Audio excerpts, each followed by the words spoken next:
Now, the big show in Manchester, and it is still a big, big show, is being put on by Amir Khan's promotional arm, the distant involvement of Oscar De La Hoya's Golden Boy, and on the ground, doing what seems to be most of the work, Hatton Promotions. Now, I'm not, and I'm never part of the doom and gloom brigade. This is still a good show, a lot of good fights. Sure, 1 or 2 or 3 or 4 or 5 big fights have fallen out of the bed. You heard Tyson Fury talking a bit earlier on. But enough good quality boxing remains, and I'm convinced the top of the bill is a terrific top of the bill. It's a lot better than a lot of the pay-per-view fights we've had. Okay, that's as political as I'm going to get because I keep getting in trouble for being too political.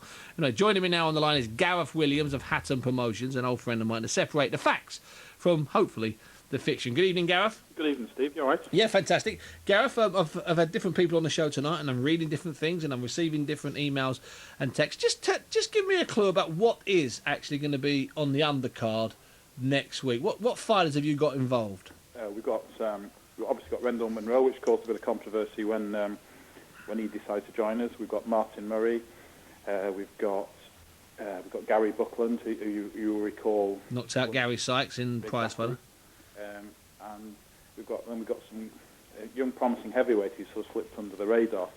It's a great story behind him. We think he's a fantastic talent. That's Richard. And that's Richard Towers, the guy that was indisposed for a while. I've had Richard on the show, and he's a terrific guy, and he's a potentially great. I like him a lot. I mean, if he comes through, so it's still a decent show, isn't it? As such, I mean, there's nothing wrong with the show. I mean, I think it bears comparison with most shows that have been on.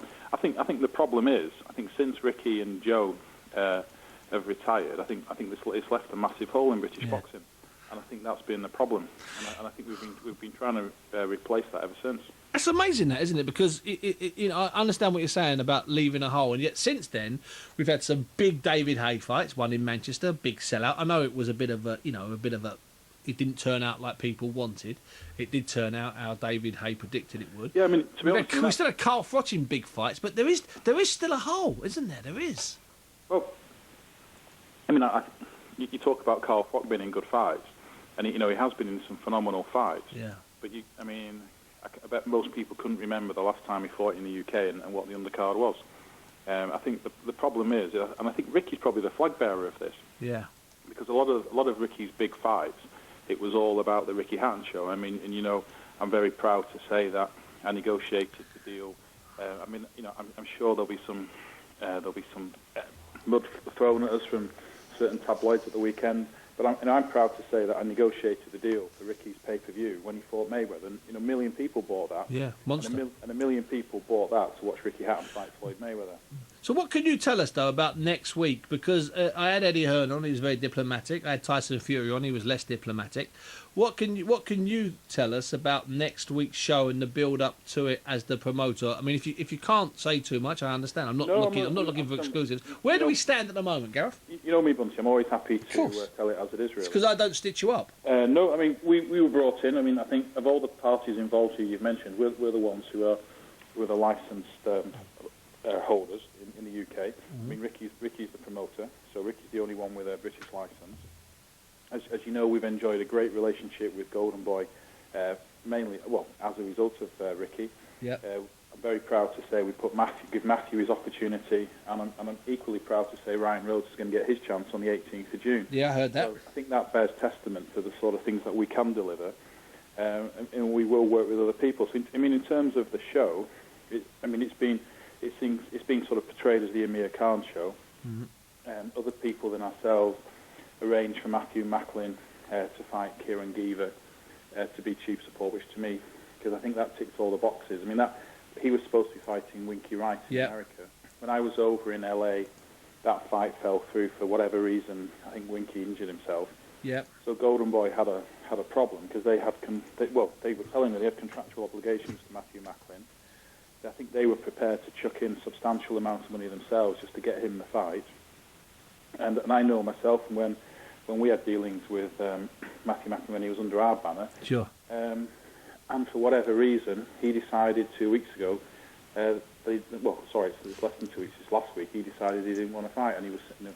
And I've not been involved in I've never seen a contract from Matthew Macklin, so I don't know what the deal was. The contractual position was. Okay. I'm not party to that. I have seen all manner of solicitors' letters going flying all over, but as I say, I'm not involved in that in any way. Well, he's meant to be getting a big fight in Germany in the summer against Felix Sturm, in theory. Well, so I'm assuming. I mean, I've read the same stories, but I don't know if there's any truth in that. No. All I do know is that he was supposed to be fighting on this on the card fight. He'd been to all the press conferences and he did everything which was consistent with him fighting. And then last Wednesday, for reasons known only to himself, he decided he wasn't fighting. So that then created a problem. And I think from a broadcaster's point of view, it created a problem because I think Sky come in for some. I think they're very sensitive as to what they think they need to show and what they deem to be quality of pay-per-view. It's not for me to tell. I mean, I've only ever had a good working relationship with Sky. I think they do. I can't. Well, they've kept us going. Let's not. People moan now, but they've kept us going for 15, 16 years. Simple as that. I can't praise Sky enough. And neither can I. Neither can I. You know, you take Sky out of the equation, we're in trouble. You think, where would British boxing be? Yeah. So I'm not going to blame anybody. I mean, in many ways, I've been told today this is going to be free to air. So from my lad's point of view, it's good for your lads. It's fantastic because people. I mean, Martin Murray is a fantastic talent. I mean, we offered Matthew Macklin the opportunity to fight Martin Murray, and he turned it down. So I think that tells you how good. Tells you how good Martin Murray is. He's looking to finally move closer to something resembling a world title. But the reality is, I mean, the sad reflection on boxing is nobody knows who Martin Murray is. Yeah. Now, I mean, that's a kid who I honestly believe could have beaten Macklin, and that would have put him right up there. So but he's got his opportunity now. So whereas on a regular Saturday fight night, so many people may watch him. He's going to be watched by many more people. But by a lot more people. So the bottom line is, Gav, before I leave you, is that we're all system go for next week, and any announcements might be coming in the next couple of days, just to confirm one or two details. Well, I mean, as I say, I mean, I think people with different agendas than myself, we're trying to make it a pay-per-view fight. But as I say, that I wasn't involved in that. What I can say from the promoter on the ground is that it's full steam ahead so far as the show's concerned. I know. Well, I had a meeting last Wednesday, and I think they've sold something like 15,000 tickets. Wow. We're expecting a walk-up dependent on the football. So still a monster night. So, I'm hoping it's going to be the MEN back to the days of when Ricky fought there. So it's going to be, and as I say, from Hassan Promotions' point of view, I think I'm glad to be working. It's great to be working with Khan. It's great to be working with Golden Boy. And it's hats off to Sky really for putting. Listen, Gareth, let's hope we're celebrating. As you say, it's back to those kind of nights. It will be that kind of night, and that's what I've been saying. This is a great fight. Gareth Williams there. You know what I like about Gareth? He always tells you the truth. Now,